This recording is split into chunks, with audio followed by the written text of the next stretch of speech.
Ya son las 9 de la mañana con 11 minutos, estamos de regreso después de ese comienzo musical acá en Enlace USACH y listos para nuestra primera conversación. Ya les habíamos adelantado que va a ser un programa distinto a lo que tenemos habitualmente porque tenemos una invitada muy importante para poder tratar también temas relevantes. De hecho, esta mañana la ministra secretaria general de Gobierno Camila Vallejo va a estar dictando una charla contra la desinformación titulada Aguanta, chequea y comparte.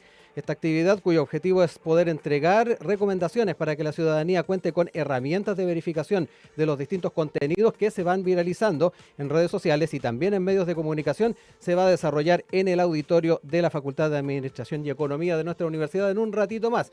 Pero aprovechamos que iba a estar por acá en la universidad para que también pudiéramos conversar sobre este y otros temas.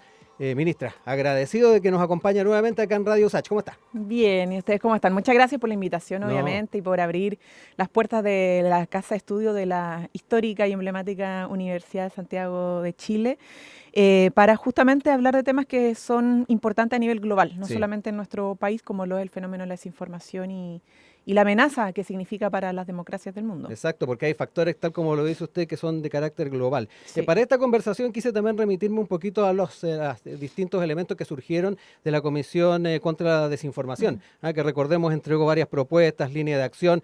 Por ejemplo, estaba el tema de la gobernanza de plataformas de redes sociales, se habló de código de buenas prácticas, ya que estamos en año electoral, también se conversó bastante sobre regulación de publicidad en ley orgánica constitucional sobre votaciones populares y escrutinios, y también de algo que me parece que es fundamental en esta conversación, ministra, que es la alfabetización mediática, informacional y digital de la ciudadanía.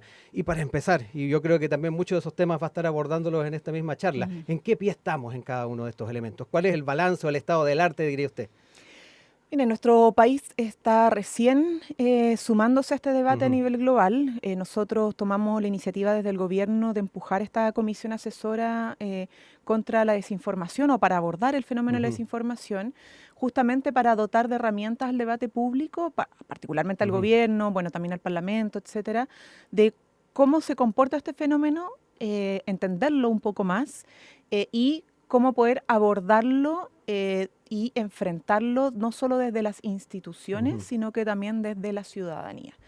Y efectivamente la comisión asesora hizo dos informes, uno de diagnóstico y otro de recomendaciones. En las recomendaciones hicieron más de 70 recomendaciones, obviamente nosotros no hemos podido abordar todas aún, pero sí algunas que son sustantivas. Hay dos al menos que están tramitándose en el Parlamento. Bueno, una ya se aprobó a propósito de la modificación al sistema electoral para exigir a las plataformas digitales informar sobre el financiamiento de campañas políticas en periodo electoral. ¿Por qué? Porque la comisión asesora, uno de los diagnósticos que establece es que la desinformación tiene un comportamiento que se vale mucho de climas polarizados. Y durante los periodos electorales se polarizan más los debates, particularmente en redes sociales, y ahí se mueve y viralizan mucho más los contenidos de desinformación. Por lo tanto, es bueno al menos tener transparencia de cuánto se paga las plataformas digitales por campañas políticas, más allá del contenido que puedan tener estas campañas, ¿no? Pero un ejercicio de transparencia necesario y que se puede y que debiésemos exigir, así como lo exigimos para otros medios, exigirlo también a las plataformas digitales, porque son una actividad económica global que impacta mucho en las comunicaciones y la información que llega a las personas.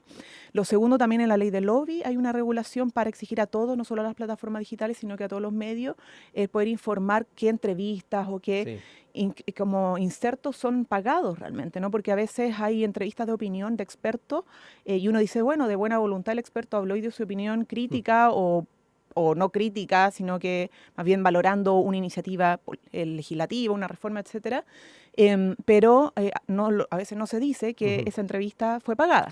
Y más que decirle, oiga, no, al medio no ponga esa entrevista, decirle transparente si está pagada o no, para saber obviamente los intereses que pueden estar detrás de aquello. Y además de esas regulaciones, hay otras más que se sugieren. Evidentemente nosotros estamos trabajando en estudiar otras medidas más, pero en materia educacional tenemos varias iniciativas y las dos más importantes. Una es la que trabajamos con el Ministerio de Educación, que es para el Ciudadanía Digital, es un programa educativo para las comunidades, no solamente niños, niñas y adolescentes, sino que también para profesores, los apoderados, etcétera, justamente para alfabetizar. la tecnología hoy día es una oportunidad, particularmente las plataformas y las redes, etcétera. Google, o sea, hay muchas herramientas, pero que obviamente hay que poder educar en cómo usarlas y la aproximación que tiene cada una de las personas a esta red es distinta. Sí. Y la segunda está la campaña de desinformación que hacemos particularmente a estudiantes de educación superior y también a funcionarios públicos para dar ciertos tips. Primero, el comportamiento del fenómeno de la desinformación, por qué la importancia hoy día, y en segundo lugar, cómo enfrentarnos a esta, cómo identificarla, cómo chequear la información antes de compartirla. Sí, está el tema de la valoración también de los distintos tipos de cuentas. Me pasó, y le cuento la anécdota, el fin de semana a propósito de estos sismos que hubo en el norte chico. Mucha gente que sintió ese sismo en la zona decía, pero esto tuvo una mayor magnitud, viendo que había muchas cuentas científicas de organismos de seguridad que daban cuenta de que fue un sismo intraplaca que tenía unas características distintas, se sintió más fuerte, pero la magnitud es la que se señaló. Y mucha gente decía, no, pero si esto no fue así. Me llama mucho la atención ese tema y eso entra mucho en el tema de cómo vamos alfabetizando, ¿no?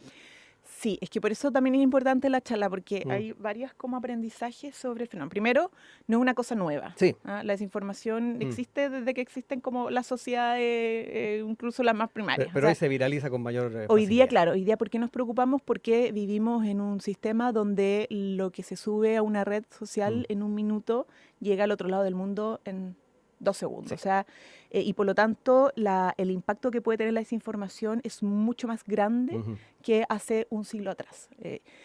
Entonces, eso es lo primero. Lo segundo es que el ser humano es el principal vector de la desinformación, más que los bots. O sea, los bots existen, hay haters, etcétera, bots, y probablemente gente que paga detrás de los bots, etcétera. Y eso es un problema en sí mismo, pero lo que más permite que se expanda la desinformación, que puede, por ejemplo, publicar un conjunto de bots, son las mismas personas. Exacto. ¿Y por qué somos susceptibles a la desinformación? Porque se mueve particularmente con emociones, además, cae muy fácil en las teorías conspirativas. Exactamente. Tiende a movilizarse mucho con este sesgo de la confirmación. Es como, pero si yo lo creo, tiene que ser verdad. En fin, como que tiene una cabida en el comportamiento humano. O sea, está estudiado que tenemos ciertos factores que nos hacen vulnerables a la desinformación. Y además está el tipo de comportamiento de las plataformas que es distinto a lo que puede ser la radio, la televisión o un periódico, porque las plataformas funcionan con algoritmos y son muy inmediatas, ¿no? Es mucho más, la inmediatez de las plataformas también hace que se construya un factor de riesgo porque es más difícil que estemos chequeando la información porque pasa mucho más rápido. Exacto. Entonces, y el algoritmo hace que nosotros estemos sobre todas las cosas como siempre reforzando nuestras estructuras de idea o lo que nosotros creemos más que la verdad fáctica. Sí.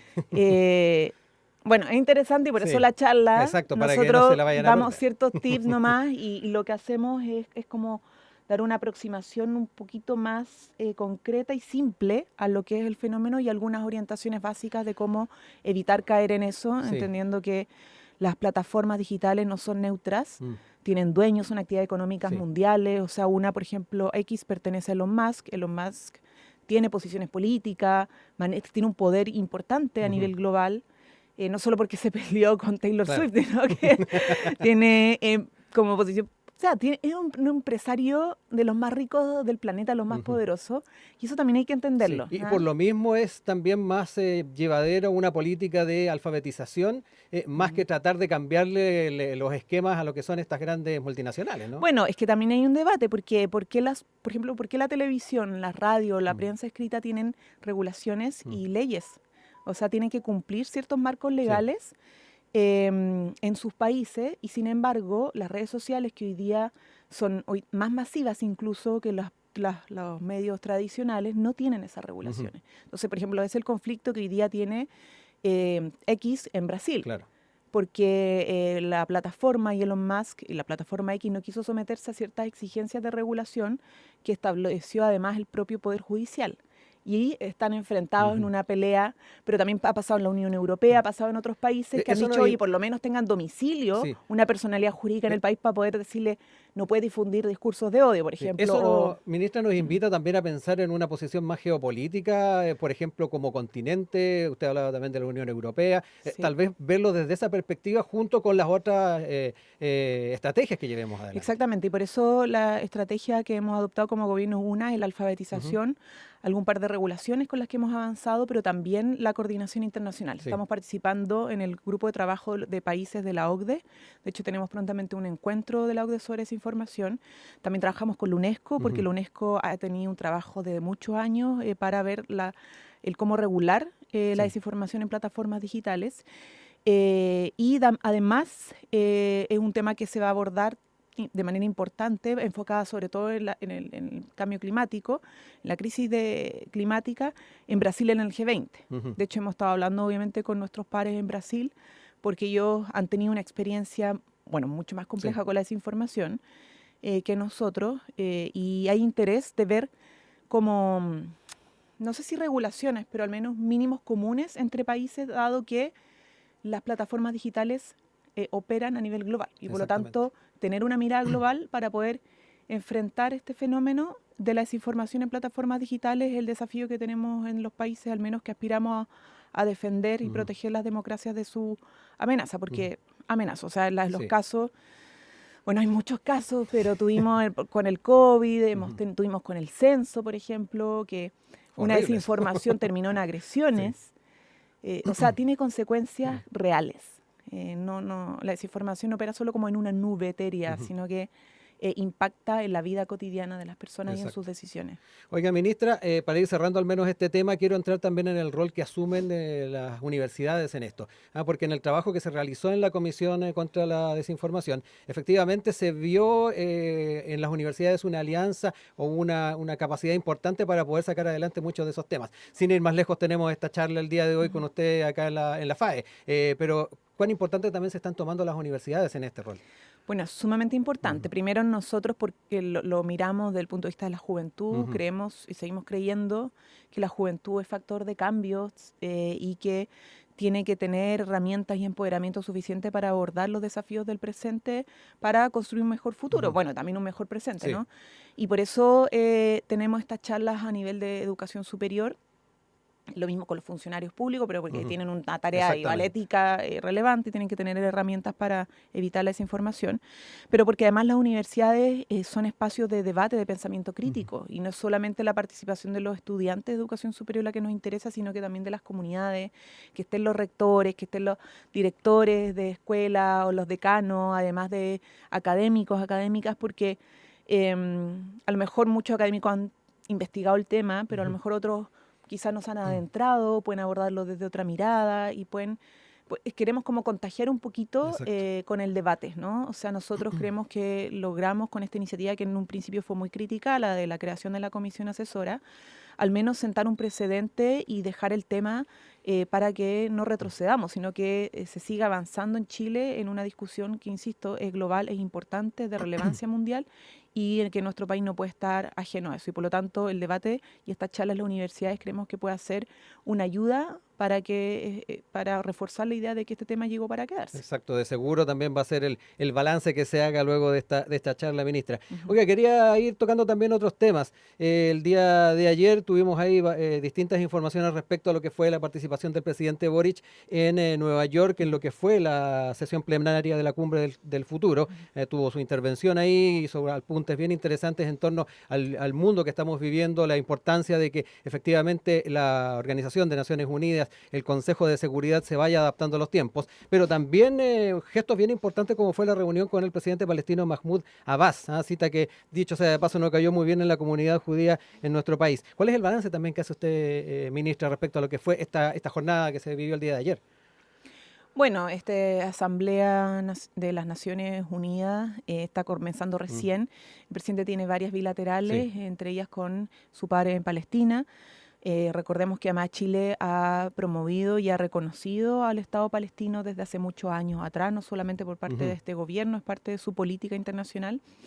Pero también hoy día reforzando a través de este encuentro, Sí. el que relevemos y elevemos más la voz sobre el ataque criminal que se está viviendo por parte del gobierno, el Estado de Israel o sus autoridades contra el pueblo palestino principalmente. Hoy día, bueno, tuvimos otro ataque, ya no en Gaza, sino que en Irán, y los resultados son muy catastróficos y la comunidad internacional no puede no decir nada. Y el presidente obviamente también ha ocupado estas instancias multilaterales para decir que Chile, siendo un país pequeño, igual tiene una voz que hace un llamado a la comunidad a poder pensar cómo enfrentar estos problemas a partir de las reglas del juego que tenemos, porque, y lo señaló muy claramente el día de ayer, ¿no?, que repensemos cómo se vota en la Comisión de Seguridad, porque cuestiones que comparte casi todo el mundo, como sanciones o el llamado de atención a Israel, no pueden avanzar porque hay un país que veta, ¿no? Exacto. O sea, el poder de veto que se ciñe en un mundo del año 1945. Del 1945, claro.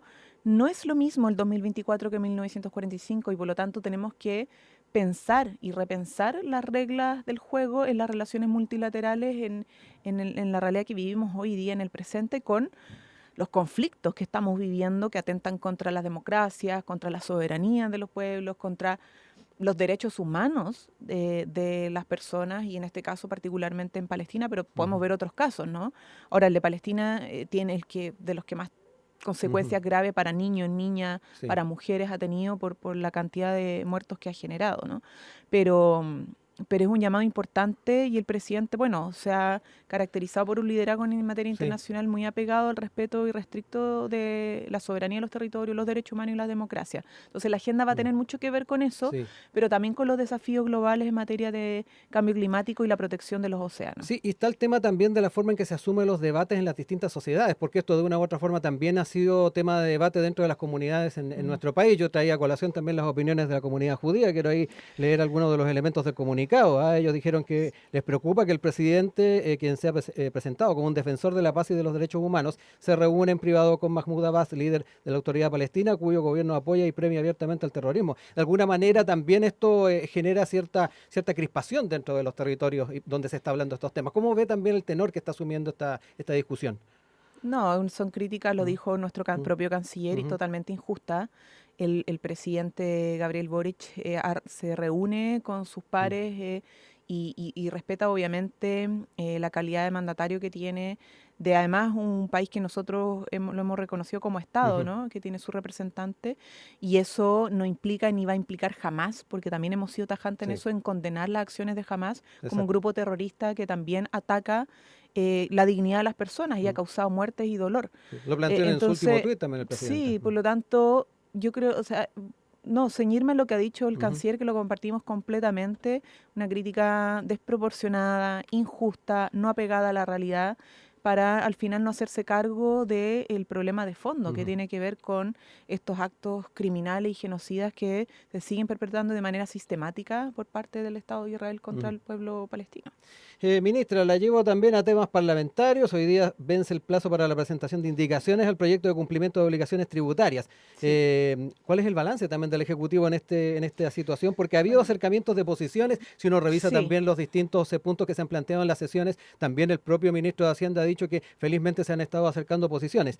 Y particularmente, ¿cómo ve las condiciones en las que han quedado temas como el tema del secretario bancario? Me recordé también cuando lo trajo a colación a propósito del caso Audio, el cambio en el protocolo de gobernanza del Servicio de Impuestos Internos, en fin, entre otros temas. ¿Cómo es el balance que se está haciendo, al menos de lo que se viene ahora en el corto plazo? Es positivo porque efectivamente dentro del pacto fiscal está el proyecto de cumplimiento tributario. El pacto fiscal es mucho más grande que eso, pero el cumplimiento tributario ha ido avanzando con acuerdos con la oposición. Eso implica que evidentemente no va a salir perfecto como nosotros lo veríamos originalmente, pero un acuerdo que se sostiene bien y que logra de alguna manera cumplir con los objetivos deseados, que son objetivos de recaudación, de funcionamiento y atribución del Servicio de Impuestos Internos, obviamente para evitar la elusión y la evasión tributaria, poder sancionarla. y poder además conseguir los recursos para financiar dos principales prioridades, que es la seguridad y las pensiones, la PGU particularmente, no las pensiones en general, solo la pensión garantizada universal. Desde el principio transmitimos, y quiero recordarle a la gente, que la reforma de pensiones, bueno, una reforma en sí misma, pero una parte importante tenía que financiarse con el pacto fiscal, que era el aumento a 250.000 pesos de la PGU. Y este pacto fiscal, que estaría, esperamos, votándose y aprobándose el día de mañana, exactamente. Debiese ya garantizar esa cobertura de la PGU, además de prioridades en seguridad como aumento de salarios, de ingresos de carabineros, aumento de dotación de carabineros y la modificación a la planta de la PI para también tener más funcionarios de la Policía de Investigaciones, que son tareas relevantes, entre otras. Y tiene el levantamiento del secreto bancario para delitos tributarios, porque hay dos proyectos de levantamiento del secreto bancario, recordemos, para que no nos confundamos. Uno está en el pacto fiscal o en el cumplimiento tributario, que son herramientas específicas para perseguir el objetivo de delito tributario, porque está asociado a esos temas. Y otro que está en el proyecto de inteligencia financiera, que es para perseguir delitos de crimen organizado, corrupción en general, ¿no? Delitos económicos, no solo los de tributario. Por lo tanto, vamos a avanzar, esperamos, con el cumplimiento tributario en materia de levantamiento de secreto bancario, pero igual nos va a quedar pendiente y no hemos tenido toda la respuesta que hemos deseado y pedido de la oposición, el proyecto de inteligencia financiera, porque ese sí está más relacionado con los casos de corrupción, como el caso Hermosilla y todo lo que ha estado, bueno. Ojalá honrar ciertos acuerdos, ¿no? Sí, además, siempre es importante honrar acuerdos. Primero lograr los acuerdos y luego honrarlos. O sea, dos desafíos no menores. Oiga, ministra, para ir cerrando, porque ya también se acerca la charla que va a estar desarrollando en un ratito más, quería entrar también en lo que tiene que ver con el crédito con aval del Estado y particularmente cómo se perspectiva esta discusión del proyecto en el marco del presupuesto 2025, que también, recordemos, va a ser dado a conocer ya la próxima semana. ¿Cómo se perspectiva aquello? Bueno, primero señalar que el proyecto del CAE no depende ni de la ley de presupuesto ni del pacto fiscal. Es un proyecto autocontenido. O sea, se sostiene en sí mismo. Nosotros habíamos comprometido ingresarlo en septiembre, pero por razones de agenda, bueno, el mismo ministro de Educación tuvo que viajar a las Naciones Unidas con el presidente. Vamos a ingresarlo los primeros días de octubre, pero ya está en su fase final.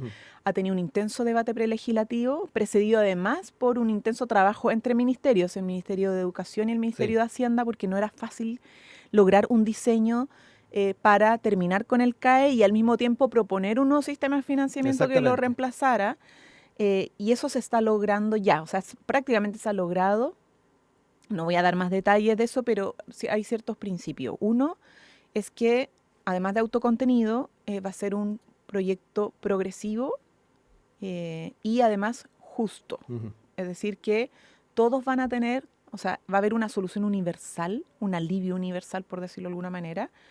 Y si preguntan con donaciones totales, bueno, van a haber condonaciones totales en ciertos grupos. Dependiendo de los casos. Dependiendo de los casos, porque hay una diversidad de casos. Entonces, esto no va a ser solo para los morosos, sino que también incluso para aquellos que han estado pagando, pero que se les hace un poco insostenible, interminable el pago de la deuda porque no se extingue nunca. Entonces, va a mirar todas esas realidades para encontrar un alivio y una solución a todos, y además para los que están entrando a la educación superior tengan un nuevo sistema que sea más razonable, ¿no? Entendiendo que el CAE es insostenible no solo para las familias, sino que también para el Estado, por el costo que ha significado. Ministro, para cerrar, y le mencionaba el tema de perspectivarlo al alero del tema del presupuesto, porque hay quienes han estado estableciendo el tema de las importancias o qué tiene mayor relevancia dentro de la ciudadanía. De hecho, salió una encuesta también, CADEM, donde le bajaba el perfil un poco al tema del CAE. ¿Le complica también al Ejecutivo el tema de cómo se está abordando desde el mundo político, desde la oposición, la valoración de medidas como el tema del CAE en contrapartida de temas que están en el presupuesto? Mira, siempre van a haber elementos de crítica en el debate público y es parte del debate y de la democracia, ¿no? Pero el trabajo prelegislativo ha incorporado mirar no solo del sector, sino que también de la oposición y del mundo de la educación superior, de los expertos y expertas, del mundo de los deudores. Por lo tanto, es un proyecto que es serio, está sumamente trabajado y es necesario también, ¿no? Pensemos que este debate de hacer competir las prioridades ya está como pasado de moda, ¿no? Porque evidentemente yo no voy a hacer competir la seguridad con la salud, por ejemplo. Ambos son necesarios. Que esté la seguridad como en el primer lugar de las prioridades no quiere decir que abajo no hayan otras prioridades. El país tiene y la gente tiene muchas necesidades todavía que resolver. Y una de ellas, ineludiblemente, tiene que ver con lo insostenible que está haciendo el CAE, insisto, para la familia chilena, sobre todo la de ingresos medios, pero también para el propio Estado, si hablamos de responsabilidad fiscal, no es responsable fiscalmente sostener el CAE. No lo es. O sea, el costo es como permanente, es para sostener obviamente los beneficios de la banca, el pago de garantía, y no para sostener un buen sistema de educación superior. Bueno, ministra, siempre nos van a quedar más temas para conversar, pero sabemos que también tenemos esta charla importante que se va a estar desarrollando en un ratito más. Aguanta, chequea y comparte. Un gusto, ministra, haber compartido con usted esta conversación. Muchas gracias a ustedes por la entrevista.